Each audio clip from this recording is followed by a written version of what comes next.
the second biggest monkey head I've ever seen. I used to be an adventurer like you. Then I took an arrow in the knee. The definition of insanity.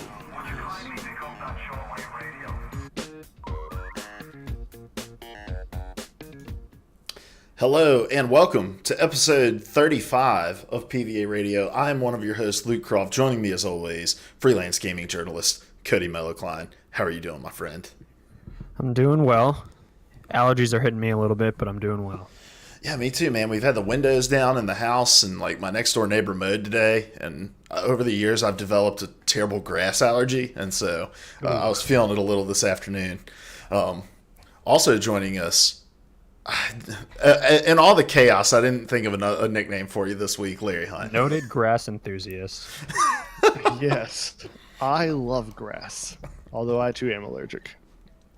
I didn't have allergies until I went to Tennessee. Like, I never dealt with allergy stuff.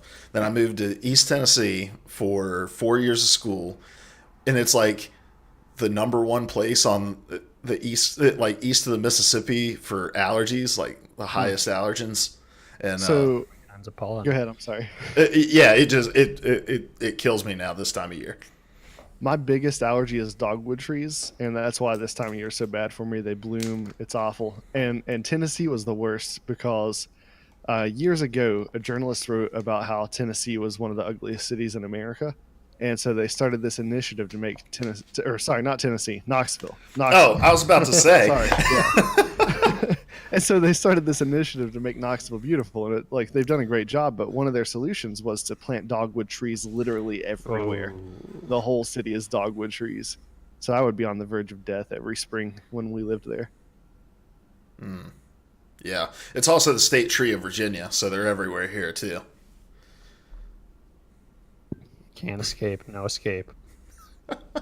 This is PvA Radio. We get together every week to talk about all things horticulture. Now, we get together every week over here on twitch.tv/PvA Radio, and each of us brings one of the biggest gaming news stories of the week to the table. And then we have an in-depth discussion about it. It's like a collaborative audio feature article, a CAFA, if you will. And Larry, what do we tell people to do with that? Tattoo it to your forehead. That is correct. Going real hard there. If you can't catch us live over here, you can also find us on youtube.com/PvA Radio. I was explaining to Cody how I wasn't smart, and now I am smart, and now you can find us at youtube.com/PvA Radio. It makes it a whole lot simpler. So, and then you can find us on podcast services everywhere. Wherever you're listening to us, subscribe, leave us a comment, a like, a review. If you leave us a review, we'll read it out on the podcast as well. So, all right, guys, let's jump right into it. I'm feeling like I don't want to waste time. We're a little late today. Yes, Larry. Yes. Oh, you seem to want to derail that, so I was going to give you the floor. I wasn't. Oh, okay. All right, fantastic. For the first time ever.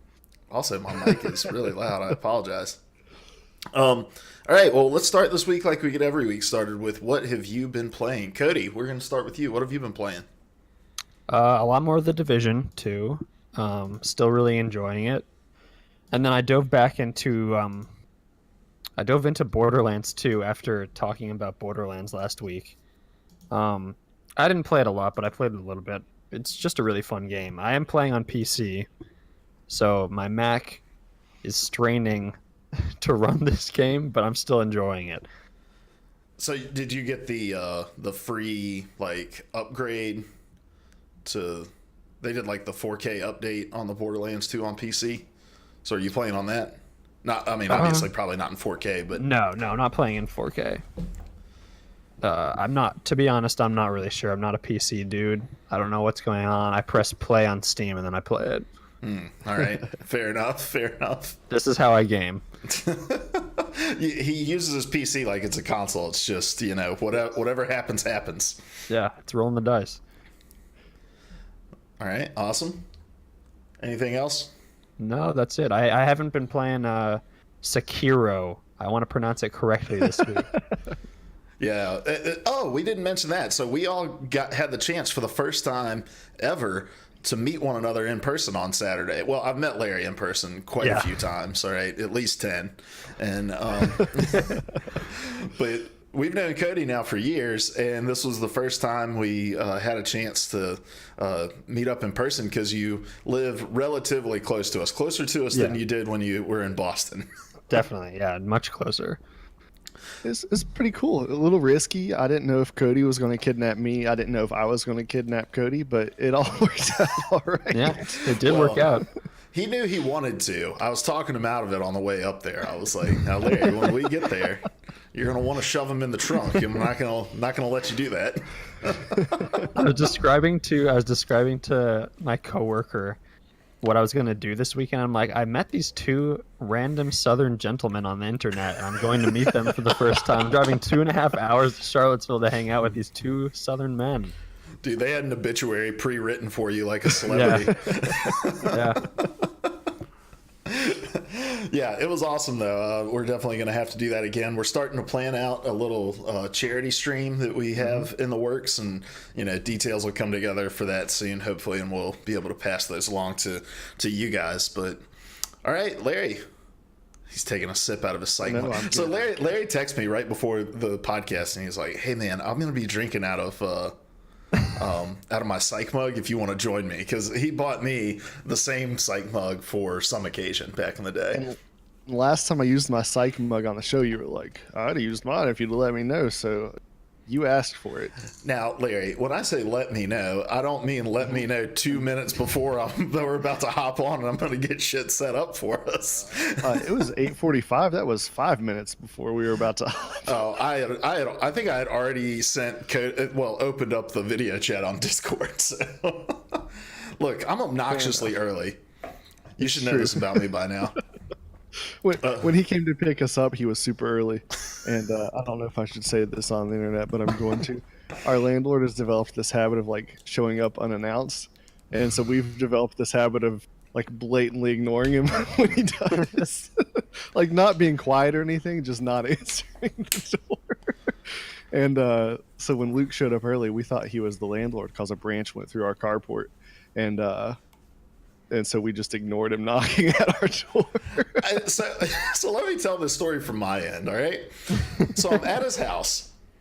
I get there obnoxiously early, and I just always if I'm super early, I'll just sit out in my car until I'm supposed to be up there. So I wait. It was 10:42. I realized I wasn't supposed to be there till 10:45, but I walk up to the door and I rap at the door, and I hear Larry's daughter and his wife just talking to each other right outside the door, and so I'm like, okay, well, maybe they're getting something in order in the house, making sure stuff's ready, and so I stand there for a few minutes and knock on the door again. Same thing. I hear his daughter and his wife just chatting on the other side of the door. I'm like, what the hell is going on? So I just text Larry. I was like, all right, man, I'm going to go just sit out in the car, I guess, and wait on you. So I walk all the way back out to the road, get in my car, and Jess opens up the door and is waving me in and gives me this whole spiel. And I was like, did Larry not tell you that I was coming over? Is this all a shock to you?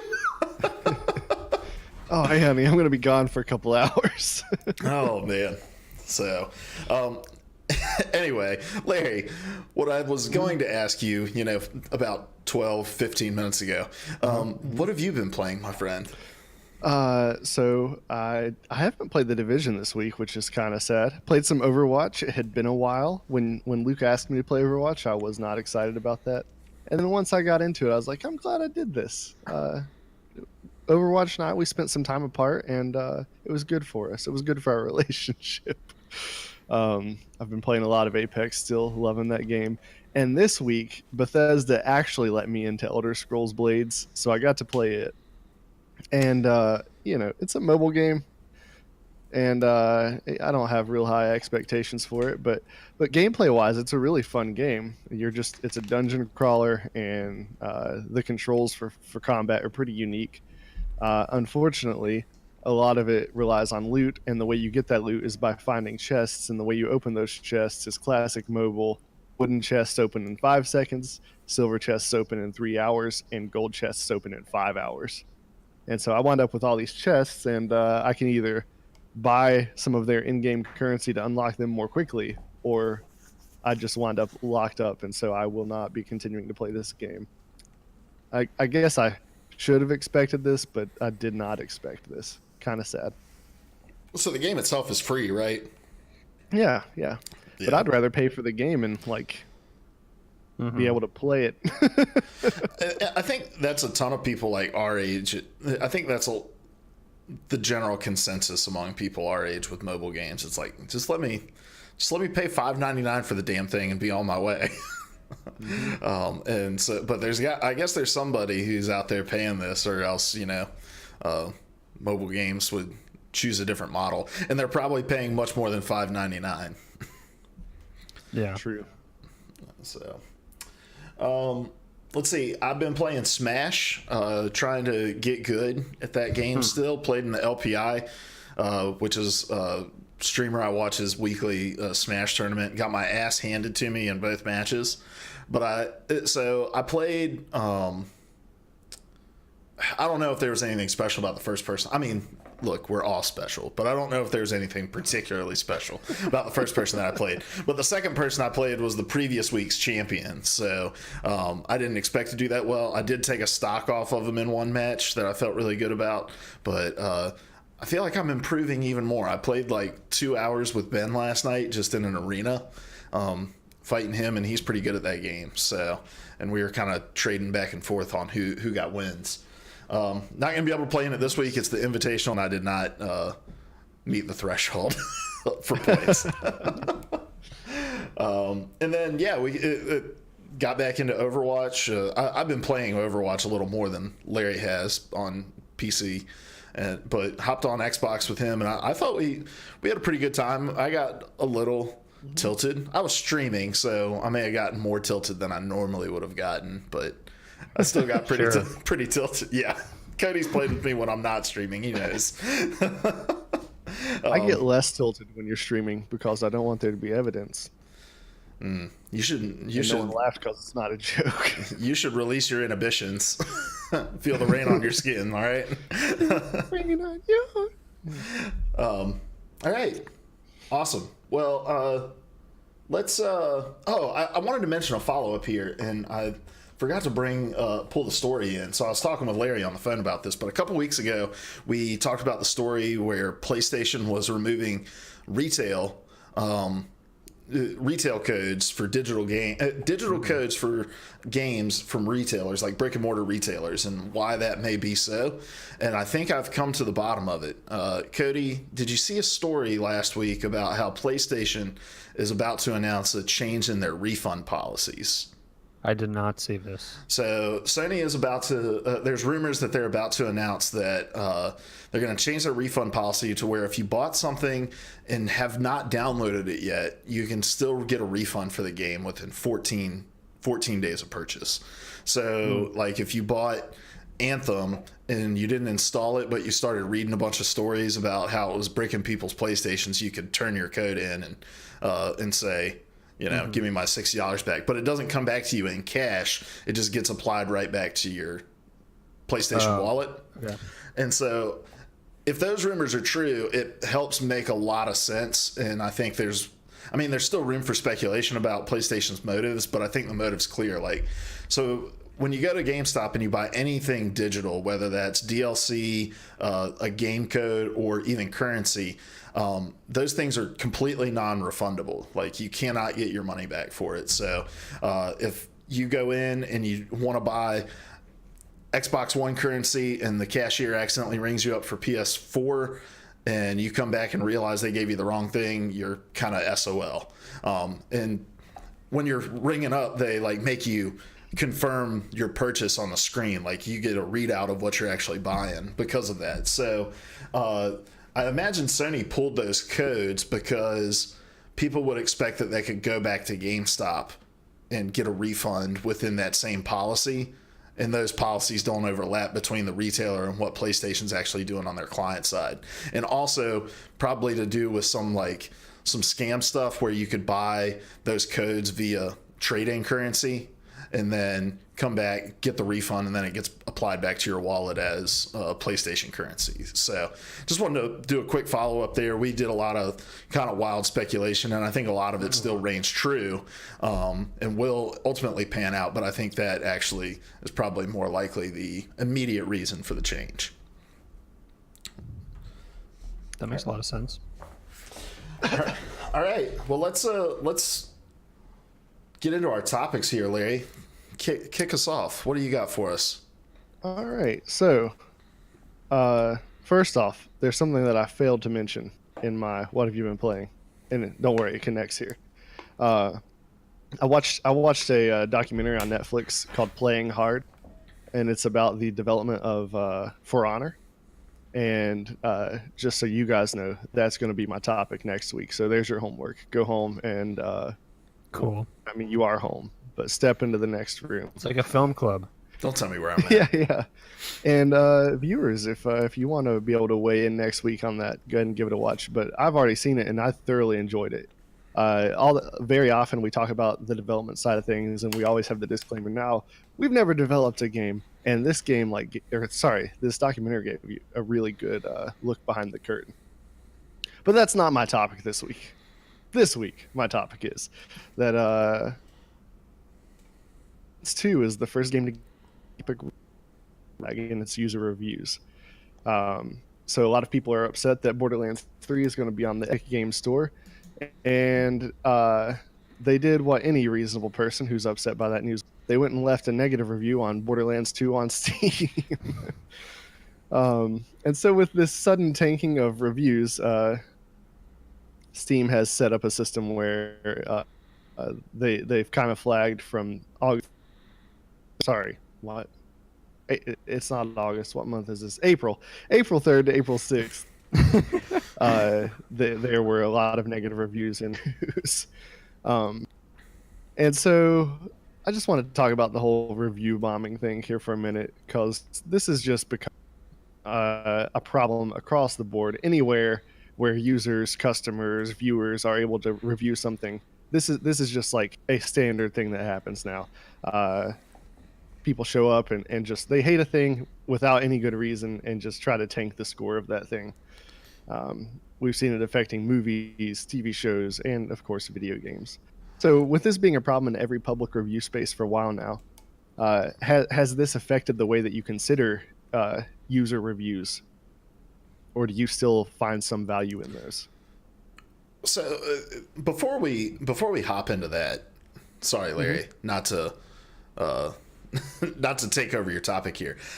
It's all good. Can we stop for a second and kind of talk about the root cause of this particular instance, and it being about, the exclusivity of Borderlands on Steam?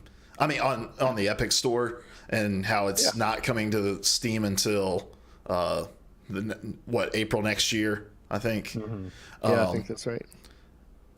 And just the complete and utter vitriolic response that the community has had to this news, like, I'm trying to make sense of it, right? And maybe you guys can enlighten me to an extent here. But the Epic Game Store, while in its infancy and pretty underdeveloped, is still a free platform to be able to download and play games from, correct? And you can do that from any computer that you would otherwise be able to get Steam on, right? Am I wrong? That seems to be the case, Lucas. Okay. But will you get trophies? There are Steam achievements, aren't there? Yes. But no one really cares about them. Okay. I didn't know if I'm new to the PC world. I didn't know if there was a big community around them, like on PlayStation and Speak Xbox. for yourself. The Steam achievements are the entire reason I left a negative review on Borderlands. I didn't do that, for the record. I did not do that.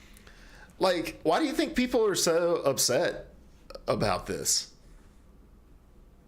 It's change. Oh, God forbid. I know.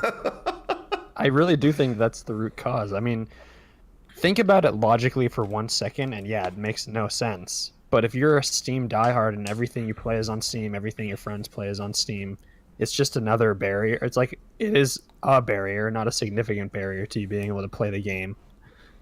within the comfort of a system you already have and already kind of understand. And there's also we talked about this when we were in person, kind of there's other narratives surrounding the Epic Games Store that have kind of weighed heavily on why people have responded to it so negatively. But I think, at least from what I've seen, it's like a lot of people not willing to accept a new player in the space, and kind of there's a combative relationship created by people and sort of by the companies themselves. Yeah, I mean, I think that's as close as you're going to get to a rationale to this. It just people dislike change because it just doesn't make sense. We talked about it a little bit last week, and I was like, really? We're upset by this? So correct me if I'm wrong. When this game comes to Steam, if I bought it on the Epic Store, I'll still be able to play with people who are on Steam, right? I'm pretty sure. Like, multiplayer is not exclusive to what platform you're on, right? I would assume it's all the same servers, right? Yeah. It's just funny. Like, I mean, I know people complain about Uplay and EA Origin. You don't hear as much complaints about like BattleNet and stuff like that, or League's exclusive client. I think it is just a trickle down hate for Fortnite and what Epic has kind of done to the games industry as of late. But I just don't see how you can look at, oh man, the makers of the game and the publishers of the game get a significant advantage in revenue share on this platform. I'm sure they got some sort of kickback on top of that from Epic as well. And as I always go back to with like these exclusivity talks, is like, you don't know what about this game would not have been made possible had a deal like this not been struck, right? Like, a lot of times exclusivity is gone into from the creator side of things because it gives an injection of cash that's needed to get something to the finish line. And so, I don't know, like, I get being mad about something like being Walmart exclusive, or Xbox One came and bought the rights to Tomb Raider or whatever, and that requires me to go buy a whole new box. But for something that's like, I'm gonna have to download a 500 megabyte digital storefront in order to download it, like, I don't know, that's I also just for think the birds. I think the whole situation around Metro also left a bad taste in a lot of Steam users' mouths as well. I would assume that that's playing a part in it as well. Are we really that brand loyal to like? Well, I think so. Yeah, I think we are, but it's also the fact that like people had pre-ordered Metro on Steam and then they heard it was coming exclusively to Epic, and I can understand why you'd be upset about that. I can understand why, as Valve, you'd be upset about that. But I think, I also think this is sort of ridiculous. There's a lot of also extreme, fringe thoughts that are becoming a part of this conversation that I'm not super comfortable about either. There also was not a lot of thought into how this could backfire, right? Like 5 years from now, I'm blanking. Who makes Borderlands? Gearbox. Yeah. 5 years from now, Gearbox is getting ready to make their next game. They look at how it performed on Steam, how their games have performed on Steam, how they've performed on Epic, and they're like, wow, our average reviews are pretty low on Steam. We should probably emphasize the Epic Games Store, like, way to shoot your foot off. Yeah, I also don't see how anybody thinks that Gearbox is looking at it and they're saying, oh man, they're review bombing us over there on Steam. This is definitely a fan base we want to cater to. Yeah, exactly. It just seems counterproductive. Anyway, I'm sorry, Larry. I commandeered your topic. Your original question, dude, it's all good, was how do these review bombs impact how we view like user scores, right? Yeah. Do you still consider them at all, or has this changed things for you? I think we answered the question. Yeah. Well, and to be fair, I never really considered them to begin with, and like, especially with something like this where you're not even fucking reviewing the game. That, like, look, Borderlands 2's place in like the critical conversation in the world of video games is pretty well set at this point. And nobody's going to go looking back at these Borderlands 2 reviews and be like, oh man, they must have pushed a weird update or something that like broke this game. They deleted the cell shading. I think really the only space that I'm into like reading reviews on is when I'm buying like a physical product, and like and then I'm like on Amazon and I'm reading verified purchasers, right? Which I think is how you combat stuff like this. Like, and these are probably, I think Steam may have something where you have to have so much playtime in order to leave a review, or it somehow like marks whether or not you've played X amount of the game. But I think having like, but yeah, for me, I read user reviews on products. I don't read them on video games and movies because all that shit's just subjective. Yeah, I'm kind of the same way. I've actually gotten to the point, and this might peg me as pretentious, but I've gotten to the point where if the discrepancy between a critic score and a user score is great enough, I will go to see the movie. I will make sure to go see that movie. Because, like, if the critic score is at, like, 90% and the user's... I'm referencing a very specific film here, and the user score is abysmal, it's usually a good indication of why that user score might be the way it is. I'm talking about The Last Jedi. And so I didn't really put much stuff. I like to see when there is a discrepancy why that might be, whether the audience just isn't latching on to something, because that is a good indication of kind of how it might perform, a movie might perform at the box office or something like that. But as of late, it has been less of an indication of that and more of an indication of some severe toxicity and vitriol manifesting itself in reviews. So when I was younger, I would I put a lot of stock into when I went to buy a game, I'd look at user reviews. But over time, this has affected. Like, I absolutely do. A long time ago, I stopped considering the number score altogether. And what I do now is I'll go through and I'll read like specific complaints, specific praises of the game or the product or the movie. And very often you can suss out the person's motivations in leaving the review just from that. So, I mean, it's changed it for me, and really it has gotten to where I basically, it doesn't matter at all to me. But if I'm just completely up in the air on something, I'll look and see if there are like specific complaints that are getting reiterated by a lot of people. But yeah, the reviews themselves don't hold a lot of value to me anymore. What do you think about Steam's effort to address this? Was this good? Is there anything they could do better? I guess I'm tying all of my last three questions together here because I think they're going to run into each other. So what do you think about what Steam did here, flagging it as, I forget their exact wording, but more or less they flagged it as this has been review bombed. Could they have done something better? And can customer reviews be done well at all? Or is that just something that's always going to be a dumpster fire?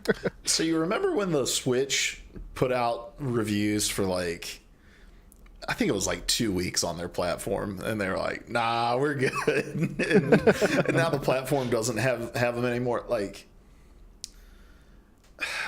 I don't know. I think this response is perfectly fine, and I give Steam a lot of shit for a lot of decisions that they make, but this isn't one of them. Like, you can't help what your fan base, what your users do, and how they abuse the platform. And outside of just completely shutting down reviews, I imagine most people have at least an hour of gameplay on Borderlands. There's a lot of people have played that game, and so I imagine a lot of the people that left these reviews were people who did have it purchased and have played the game, because they're the people that are most upset about the Borderlands 3 stuff. So there's really no prerequisite that they could have put on reviewing that would have really stopped this influx, because it just wouldn't have filtered out too many people. So just being aware of how people are using the platform and seeing that there's some suspicious activity that's going on here, and we're going to mark that manually, I think is a really smart thing. I mean, very rarely do you see these movements where there isn't exterior coverage coming about it. Kotaku writing an article or Polygon writing an article about a game getting review bombed. So I think just having like a manual review process and being able to put that stamp on it is a perfectly fair way of addressing it. Okay. It's kind of difficult because I do think this method certainly addresses like widespread review bombing and like kind of the massive influx of bad reviews they've gotten recently. I don't know how much it would address like individuals kind of doing this stuff, but at that point you have moderators whose job it is to kind of address that. I will say in the article you linked to Polygon, I find some of their past methods questionable in terms of how effective they would be. Past methods include this is from the Polygon article by Owen Good. Past methods included graphs highlighting quote-unquote temporary distortions in the feedback cycle and a means of rating whether someone's review was helpful, unhelpful, or funny. I mean, both of those are varying degrees of absurd. Like, I don't like the on a scale of helpful to funny. I don't even know if that is a scale. And the funny just tends to encourage people to leave reviews to be funny. Mm-hmm. It's more encouraging trolling behavior than anything else. And I don't know how many people who look at like the reviews on Steam or on PlayStation Store are going to look at a graph and like be willing to kind of dive into the analytics on that level. So I don't know. I think this method is as kind of good as they could have done in a circumstance where user reviews are already part of their ecosystem, and it's kind of difficult to kind of address on an individual basis at this point. Yeah, I also kind of think, sorry, Larry. There's some. I think about like Google local reviews. So part of what I do for a living is like reputation management for clients that I work for, like review monitoring and I have not personally had clients who have been quote unquote review bombs, but there are clients at my agency who have had some bad press coverage and, some reviews that came through from people who weren't really familiar with the institution, more so just the story. But the way that Google kind of handles it is they give different weights to different scores. And so you'll notice like when you search on Google for like a restaurant or something, you'll see reviews from local guides. That is like an actually pretty important distinction for Google, that they kind of handpick these people who leave really in-depth content on the reviews, and they give fair scores. Like they're not just, oh, everything's a 2 and we're just going to talk a lot of crap about this place, or hey, everything's a 5 and we're going to just leave a 1-sentence thing. And it's more than just like Google's algorithm checking these people. Like Google trusts these people to be part of like beta testing program for new local guide features that they're about to introduce, things like that. And so like you can have 5-star review from a local guide and then a bunch of 1-star reviews from people who don't leave any comments at all, and like that 5-star review is going to far outweigh all of those 1-star reviews. And I think a method like that would be incredibly helpful on a storefront of like, oh, this is somebody who is a verified purchaser, who has X amount of hours in the game, who has left X amount of reviews, and they've left 2s, they've left 5s, but they always leave great feedback and good content. And we're going to mark this person as somebody to trust their feedback on, not necessarily critically, but just they're thoughtful and they put time and effort into it. I like that you brought that up, because in my mind, like I've been coming at it from the negative angle, right? Like, how do you stop the bad reviewers? But I like that positive angle of just empower the ones that are doing it well. Make that something to aspire to. Yeah. And then you can have like 3 distinctions, right? You can have like the critic score, the user score, and then you can have like that middle tier, that local guide, whatever it would be called, score for people who have that mark. My wife just attained local guide status a few hours ago, actually. Oh, really? Yeah. Is she a review I was leaver? like, what? I guess so. I didn't know this. I imagine Chatham doesn't have a lot of people vying for that position. So You're not wrong. Yeah. So as far as Steam addressing this, I do think this was about as good as you could do with the situation. And I'm not going to drive that in any further than you guys already have. But as far as how customer reviews can be done well, something that we did back on the Player 3 podcast that I really liked was Luke forced us to get rid of the numerical score when we reviewed games. We don't really do reviews on this show, but we did a lot back then, and we stopped on the number thing just because it winds up being unhelpful. It encourages people to just look at the number and not even look at the feedback. And so we would review games and just like, here's what we liked, here's what we didn't like. And sometimes we do review in a word. That was pretty fun. But but I'd like to see more of that. I think I would like to see more of that. It's hard to imagine a world where we don't assign a numerical rating to everything. But I think we would all benefit from people being forced to put their thoughts into words rather than simplifying them into a number on a scale. Mm-hmm.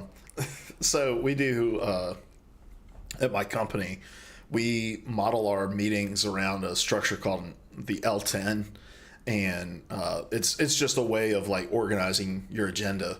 But the final thing is you have to rate your meeting, and on a scale from 1 to 10, and it's the most bullshit thing in the universe.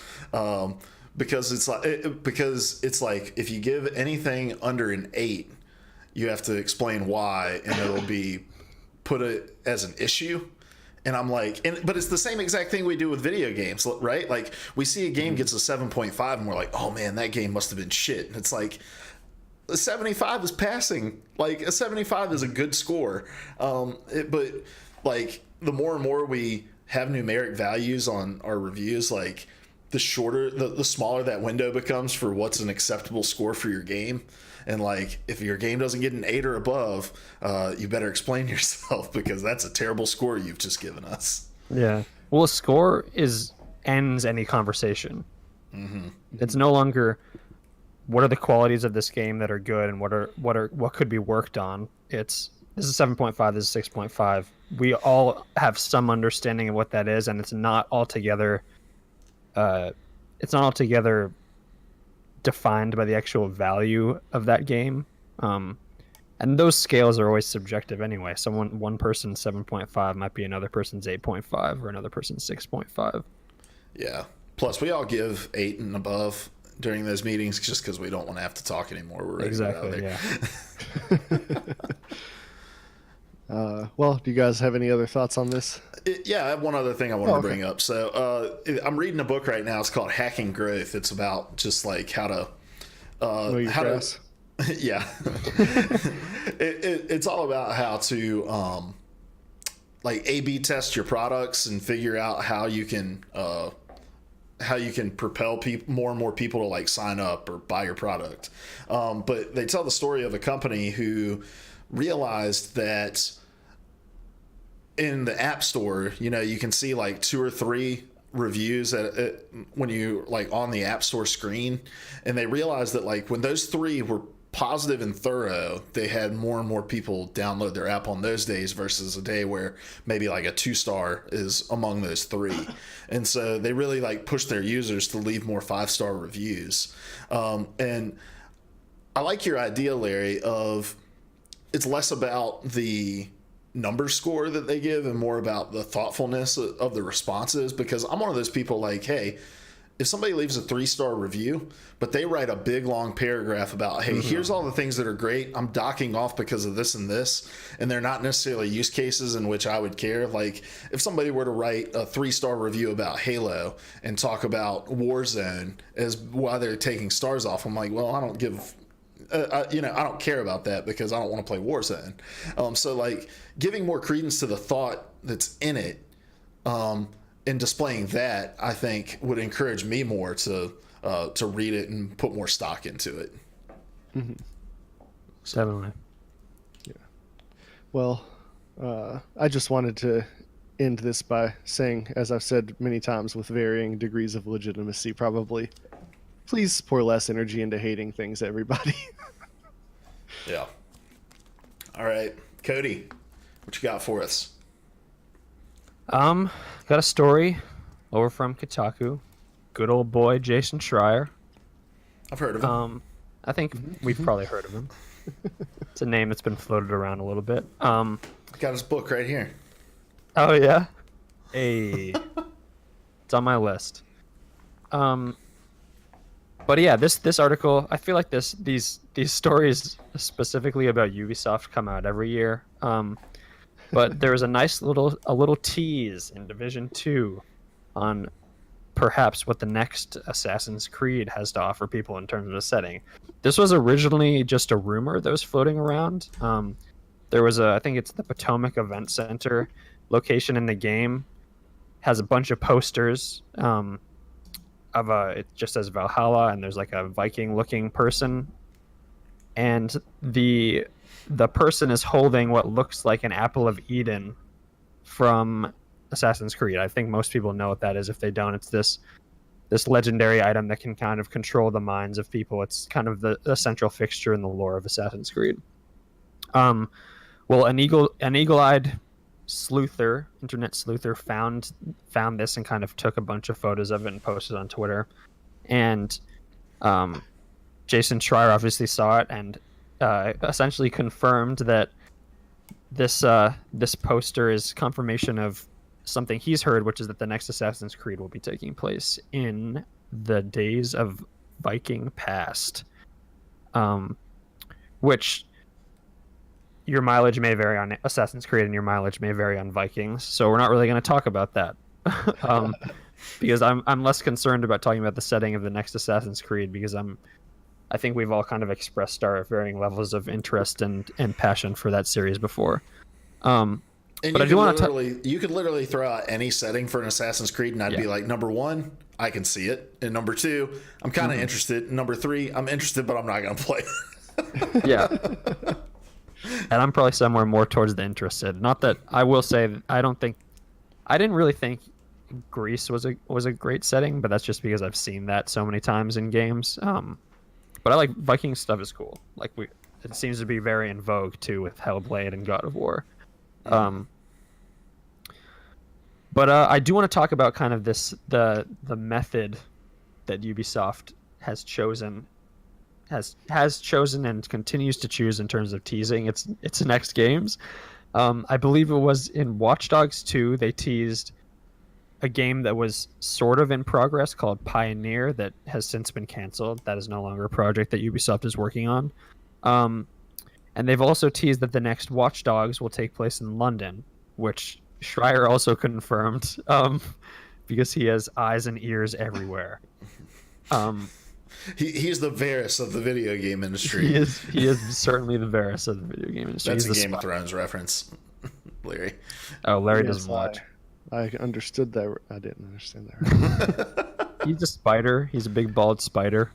Ooh, my least favorite thing. But so yeah, I do want to talk about kind of this idea of the tease that Ubisoft has kind of continued to use as a strategy. For you guys, do you think these kinds of teases are effective? And I mean effective in the terms of kind of getting gamers excited, or getting the internet excited, even if the gamer is not excited per se. Do you think this is an effective strategy? I feel like it's effective. It caught my attention, and it sticks in my mind in a way where, no matter how they had announced that the next Assassin's Creed has Vikings in it, I would have remembered that. But this stands out against the backdrop of lots of people announcing lots of things to me. And I think it's cool because it hits me with some nostalgia for the days when there were all these hidden things in games and all these rumors of things that were hidden, and a lot of it was like urban legend type stuff that you couldn't verify in the everyone's always connected days. And I think it's cool because it also it's not a huge draw, but it is a draw to people to play more Ubisoft games and to be looking around and keeping their eyes open and paying even more attention and getting even more immersed in these worlds. So I think it is an effective tease. It's certainly a reason to believe that there's probably more in the Division. Like if they've hidden this what else are they hiding? It's kind of that sort of thing. Yeah. Yeah, people love I can't remember what we were talking about a couple weeks ago when I think I said this exact same sentence, but people love the feeling of like they have stumbled upon something that was meant to never be found, you know, which is what this has the feeling of. It's the same thing as like data mining a tease site for more information about, you know, whatever announcement's about to come. Like, I would argue that an announcement like this gets more traction than a teaser of a teaser, which was the kind of in vogue way of announcing games, even as far as a couple years ago. Like well, even today, Borderlands 3 had an announcement of an announcement of an announcement. So, but it was done in much the same way of like, you know, people stumbling upon things, and the same thing with like Apex Legends, and that's what it was with Apex Legends and Octane. Like, people felt like they kind of stumbled upon it, and it gets the community involved. It gets everybody feeling like they're a part of it, and I'd much rather this than many other ways that companies have tried things. Overwatch it's a little is bit... also really good at that sort of stuff too. Yeah, Blizzard is really good with this. It's just I think over, like, I'm gonna echo some of the sentences you guys said, but it's very playful, and it's playful from like a massive corporation, which is something people like to see. It's something they can attach like another tether onto for a massive brand. And Ubisoft's kind of shifted the narrative on this a little bit, which I think is awesome. I'm gonna switch up the order of these questions. Unacceptable. And I might just skip that second question overall because I think it's not really relevant. But so I think part of this conversation, we would be remiss if we did not mention the fact that Ubisoft has been good at these teases, but they've also been good at something else. And that thing is getting Assassin's Creed games leaked very, very early. It happens. I feel like it's an annual thing. Yeah. Like, you can basically follow it on a calendar and see when it's going to happen. And so Assassin's Creed, this one, I think they're taking 2019 off and it's launching in 2020, which is a good decision on a number of levels. But it's cool that they did sort of, like, in lieu of a leak happening however far out, they kind of seeded it themselves and allowed people to find it and kind of gamify it in a way. My question is for this, Ubisoft, and I think a lot of developers that are prone to leaking content, you could view this kind of tease as an attempt to get out ahead of leaks. On the side of a corporation, do you think that's effective? Because we've talked about how this might be effective in terms of interacting with your players and for players themselves, but you think it's good for Ubisoft to kind of tease this stuff? I think it is. You know, on the one hand, Assassin's Creed is like just so established that I don't think the leaks have ever been like damaging to them. No. But at the same time, they very often lose the opportunity to control the narrative and to make the announcement at the level of excitement that they would like to. And so anything to get ahead of your game accidentally being listed on a storefront or something like that, I think is a good way to get out in front of it. Yeah, well, I'm also trying to figure out, because I feel like from this article, this wasn't, and maybe it wasn't in the article, maybe it was a tweet that Jason Schreier had sent out, but this didn't feel like he saw this story and then reached out to Ubisoft to get confirmation. Like, he knew already, right? He heard it through the grapevine. Yeah, like, so it doesn't stop the leaks, but like, and if you've listened to anything that Jason Schreier does, like if you listen to Kotaku Split Screen, he talks about it a lot of like, you kind of have to walk this line about what you know and what you reveal, because sometimes it's just not worth it, especially when it comes to things like this, where at the end of the day, they're going to announce it the way they want to announce it. And you may get a few more clicks if you leak it first. So it doesn't sound like this really even curbs like Kotaku isn't much in the realm of spoiling announcements anymore.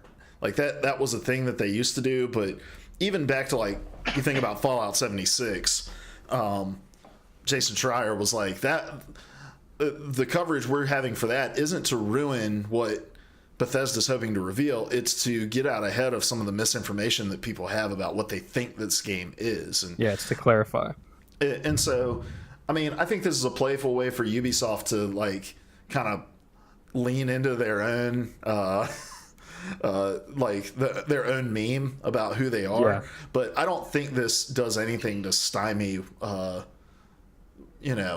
that pursuit of inside information from people that aren't Kotaku, who will publish, it's the next Viking game or whatever. But yeah, I think it's just a cheeky way to play up who they are. Yeah, I mean, I'm sure we'll see like leaked concept art and leaked packaging for this game next year. But I do think it's an interesting way to kind of, I guess play into the meme is probably the best way to put it. Like, if Ubisoft is anything, and if they've made clear of their own anything about themselves, they're aware of the perception of Ubisoft, and they've played into that much more successfully over the past few years. I think leaks are always going to be a thing. Like, it doesn't really matter how meta you are about it or how ahead of it you get. People will always be looking for this kind of stuff. But I do think it's a great way to kind of, I think what you said, Larry, is super important. Like, take control of the message and actually be able to control the narrative around your game somewhat. And ultimately, a leak isn't gonna ruin a Ubisoft game. They're too big to fail. But I do think leaks can kind of ruin the way that your game is presented to the public for the first time. And this is a cool and playful way to do that. And I think we talked a lot about over the past few weeks the terrible, like, dumb things that corporations and developers and publishers have done. And I think it's cool to kind of spotlight. It's a small thing, but it's a playful thing, and it's a great way to interact with your community. Another benefit that I see to this is we often talk about the problem that has been recurring over the last probably 5, maybe 10 years of announcing a game way out ahead of time, and you get all this stuff on the front end, and then like there's all this time to forget about it. And I think this is a really cool way to like go ahead and get it floating in the public perception, but we don't know anything. Yeah. I think this is a good way to just begin the trickle of information.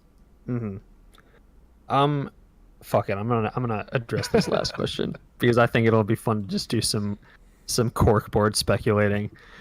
In Jason Schreier's article, he just kind of floats out the idea that like he's not sure whether this, and he's privy to a lot of information, but he's not sure if this was just like this was Ubisoft sanctioned or this was like an artist kind of being a little bit cheeky and kind of getting out. I would stray towards the former than the latter because I think Ubisoft has a pretty tight. I mean, any company as large as Ubisoft kind of has a tight control, but things can also get lost and things can get through the cracks. If you guys were to speculate about how this made it into the Division 2, how do you think it happened? This is just like a dumb question because I really am. I was at a loss this week in terms of large stuff, but do you think it was Ubisoft kind of taking control of the message, or do you think it was an individual or group of individuals just fucking around? I think it was probably Ubisoft sanctioned. It's just it screams of how companies are playing around in the marketing space right now, and it's not impossible, but I do think that it's highly unlikely artists would have a hesitancy to risk. Like, there'd probably be big consequences if you accidentally leaked the next game, I don't see someone risking that over something so stupid, but people have before, so. And it's not like they can't, like, if it's a piece of art and a piece of an art item in the game, they can definitely track down and limit that to a certain department, and then from there limit it to a certain individual. So it's not like you're going to go unnoticed and unknown if you did this. Yeah, I like how you put it with the corkboard idea. Like, like it's just a conspiracy theory, but yeah, two things. Number one, like, it's not just the artist. You would all, somebody has to place that art into the game as well. Like, and they have to place it in such a way that it's able to be seen. Like, also, because they placed it over and over, like it was all over this fucking room. Yeah, so it would be like, yeah, it's just, it would have to be a small army of people at the developer to pull something like that off. And then secondly would be like, how privy do you think some artist at Ubisoft working on the Division is to the others, what the other studios are working on and what's going to be coming? So, and also just like, I've ran by so much shit in the Division 2 that I've not paid 1 ounce of attention to. And I know I'm not the most thorough person when it comes to these games, but I think it requires a even higher level of thoroughness that I think this is more like Ubisoft saying, hey, look in this direction. For like, I'm more willing to lean that way on the conspiracy that they reached out to a big YouTube or a fairly decent sized YouTuber who would have a big enough audience to get the traction, but not a big enough audience to think like, oh, this is a paid sponsorship or whatever, and said like, hey, in this room there's this thing, go find it and make a video about it. I lean more towards that. Yeah. Much like that time that truck of amiibos was stolen. And I was like, this wasn't actually stolen. Nintendo stole this to raise the prices of these amiibos. Yeah. It is the Division, though, so it's always possible there's a secret cabal of Ubisoft employees whose only goal is to leak content. It's so true. Solar, the Society of Leaks and Rumors. There you go. Is that from something? No. Or did you just make that up? I just made that up. Oh, damn. He's creative, boys and girls. Oh, no. There's a secret society leaking. Now I take you seriously. All right. Now let's take our tinfoil hats off and move on to my topic. GameStop last week announced that they suffered a loss of $673 million in the last fiscal quarter of last year. I don't want to so much talk about that. It's just really context for the rest of the conversation. I think it's well known that GameStop has been suffering. The landscape of the gaming industry is completely changing, and we're not quite sure how they're keeping up. But I did want to mention, and did I not link to this article in here? Oh my gosh, let me pull this up real quick. This is from Twinfinite. The GameStop has recently announced that they are navigating into the esports space. Sorry guys, I thought I had this up. I thought I linked it in the show notes. I just took your word for it. Nah, I completely made this up. Nah, this is from Cole Tomashot over on Twinfinite. It says GameStop has just announced that esports will play a significant role in the company's strategy going forward. They have even partnered with teams from Complexity Gaming, Infinite Esports, and Envy Gaming to assist with the move. There's also several other esports organizations that they've partnered with that aren't listed here. Chief Marketing Officer Frank Hamlin provided the following statement about the announcement, quote, "We are aiming to become the unofficial Pop Warner League of esports where GameStop provides fun and unique cultural experiences for player development while preparing the next generation of professional gamers. It doesn't get any better for amateurs of all ages looking to learn and compete at the highest level," end quote. This push towards providing opportunities for player development will come in the form of gaming clinics and esports watch parties. Additionally, the company says its partnership with Complexity Gaming will involve opening the GameStop Performance Center this May, and that's in Texas. So, this is a really interesting angle to me because it's an angle that I don't think we considered. We talk a lot about GameStop going boutique, going more towards the memorabilia side of things, selling retro games. Like, we kind of think in that lane. And this is like a parallel shift. They're still in the same track, but it's just a different lane. Pivot. Yeah, do you guys think that, and that's a great word for it, do you think that this pivot is one that is going to help them to remain relevant? And we can talk about this from both angles, the angle of professional player development with these clinics, and also from the amateur side of things, with the wanting to become the unofficial Pop Warner League of esports. I think it's a brilliant pivot. I can't think of another move they could have made that would give me much hope for the company, but this is one that I'm pretty optimistic about. This is a space where like nobody is in that space yet. And I think it's a space that has a lot of potential. There are a ton of kids who are gaming, and I think that a big concern that a lot of parents of gamers have is that their kids are spending too much time in front of a screen and not socializing. And this could be a nice little area where parents and children can come together and find some compromise, and the kid can enjoy the hobby, and the parent can know that their child is interacting with other people that aren't just pretending to be children. Mm-hmm. Yeah.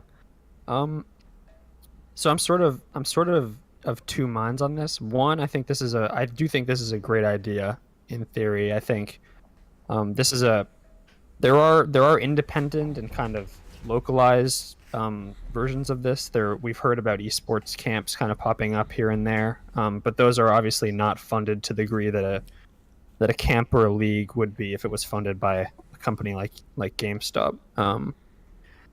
I think it's great for kids who are into this world and were born and raised in this world, who might not be interested in sports, or who are also might be interested in sports but want to kind of experiment in this space, take it a little bit more seriously with others who are like-minded.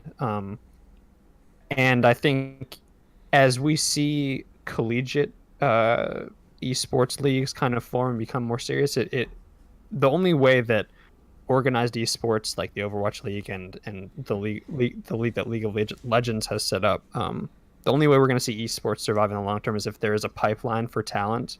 And I think this is a step towards creating an on-ramp for a lot of people, a lot of kids, boys and girls, I hope. Mm-hmm. I am a little bit skeptical because esports is obviously all the rage now, and a lot of companies are investing in esports.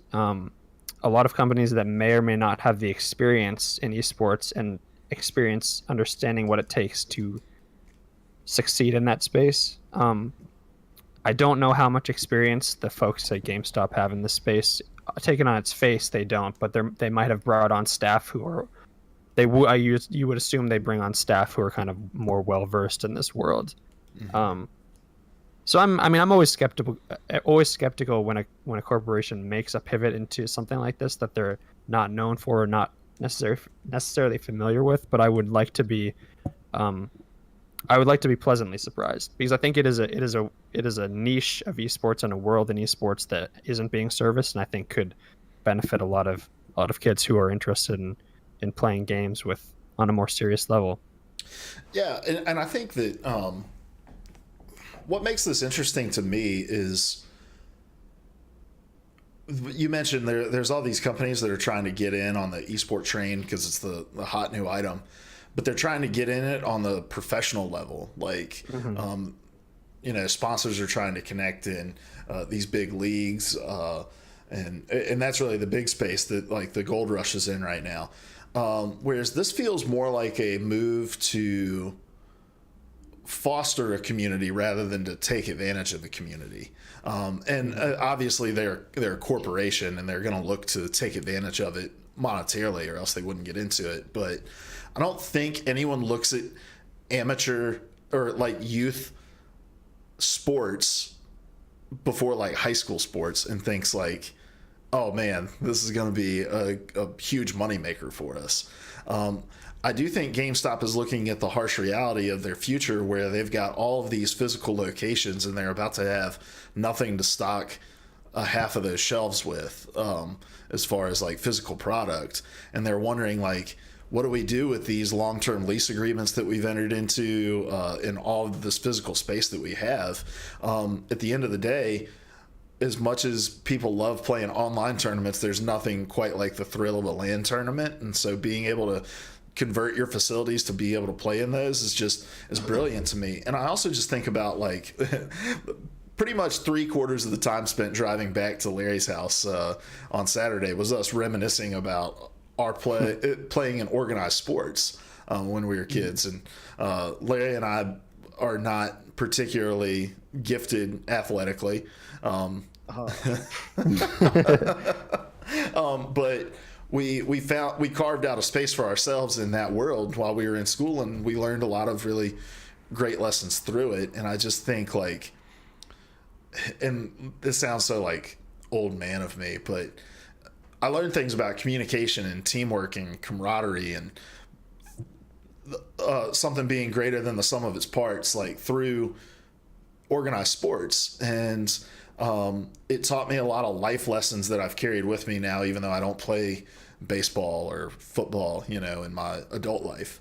I want to interject one thing there, and that is something that gaming has great potential to do, but it's often lacking in gaming that happens in an unstructured way. Right. And I think, and that was kind of the point I was pivoting towards of like, I'm 29. Yeah. A 9-year-old nephew who plays Fortnite all the time, loves Fortnite. But when he plays Fortnite, like he just has a lot of tendencies about him that are not very teamwork focused. Like he sees, an awesome gun drop and it's from somebody else's chest that they open, and he's like begging them to give him the big gun because he's 9, and that's like that's how 9-year-olds think. I think a lot of the problems that we're seeing in gaming culture today is because the gaming culture was allowed to gestate in this kind of like Wild West area where nobody was setting rules and nobody was setting an example, and so we all just became asshole anonymous individuals behind our microphones. And I think investing into youth esports in something that's going to attract a lot of kids who love video games and being able to put them into a structured environment where you can teach them like how to communicate with your teammates online, how to just act like a decent human being when you're on comms. Like, I think it can have trickle down effects into impacting gaming culture as a whole. Like, I think people look at their football and baseball and basketball days with a lot of fondness and remember those lessons, and it's going to be cool in 10, 15, 20 years to see a generation of kids who look back on their organized esports days with that same fondness, learning those same lessons. And I don't know if GameStop is the right company to do that, but for them to be, they're the biggest company to think of it. I won't say they're the only company, but they're the biggest. They have the most resources available to them to do it. And I hope that we get to see something like that come to fruition in a national way. Yeah. Yeah, I definitely hope so. And again, I do want to stress, I think that it's good. You stressing that it's good for gaming is awesome, because I think it could be. It's also just great for the longevity of esports in general. To have kids understanding it at a base level early on. They may not continue playing, but they'll at least understand it. And I think with a generation of people who grew up with games and are now having kids who grew up with games, this will be a thing that parents will be all right, like bringing their kids up. And my dad would 100% never let me do something like this, but I would 100% let my kid do this. Same. Yeah. A hypothetical kid. And Cody, you already mentioned it, but like I do think that it does have positive ramifications for esports all the way up to the highest level, to add a little bit more of a pipeline and a structure to that as well. Some of those can be overinflated. I think in traditional sports, especially like the AAU basketball scene is a really big one. The travel baseball scene, like it can get out of hand. But I think what's cool in this first generation is like, I think so much of what makes traditional youth sports kind of kind of a toxic place in and of themselves is because there's a bunch of parents who have their experience in it as well, whereas this is going to be something totally new to them, and they're not going to look at their kid and be like, my kid should be the starting main tank for this local Overwatch League team, blah blah blah, because they played main tank when they were a kid or whatever. Like, you don't get that culture in it. So like, I don't know, and I'd love to coach. I coached youth baseball for a couple years, and I'd love to coach like a youth Overwatch team. I think that would just be a ton of fun. I'm excited about the potential of this, and GameStop better not let me down, but they never have before. If they fuck it up, someone else will do it. It's only a matter of time. True. All right, guys. I think that's really all I've got for that topic. Oh shit, guys. It's a lot of future talk, man. What did you do? Nah, I just messed up. I can't continue to kick your ass this week. I pulled a game for this week, and I have the two truths. I do not have the lie written down in here. Oh. So I've failed you. So You can come up with it on the spot right now. Oh gosh, I wish. I wish you guys knew how long it took me to come up with the lies that I come up with. He's usually 3 weeks ahead working on the lie. But I'll be honest, I was watching, I'll take this time to say this. I was watching episodes of the Player 3 podcast, old episodes of the Player 3 podcast after I got off work today because my wife had a meeting that she had to attend. And I was just getting like sad and nostalgic about it because Mondays were the days that we recorded those podcasts. Like everybody would come over to my house and we'd record it and then we'd go out to eat. And I was just like, those were the days, man. Maybe one day we'll all quit our jobs and sell our families off and be able to do it again. Hopefully. That's the dream, right? That's right. So... Well, guys, I'm sorry I disappointed you. Would it help if I gave you each a point to make up for my failure? No. Yes. It had to be unanimous, and so Larry said no, and we're going to go with no. All right, let's get out of here. Larry, who are you? Where can people find you? What will you be tweeting or not tweeting about this week?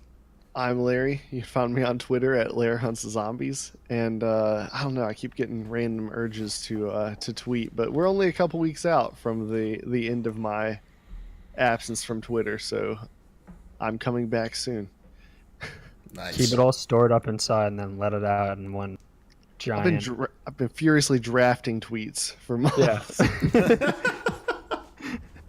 All right, Codsworth. I'm Cody. You can find me on Twitter at ProElectioneer.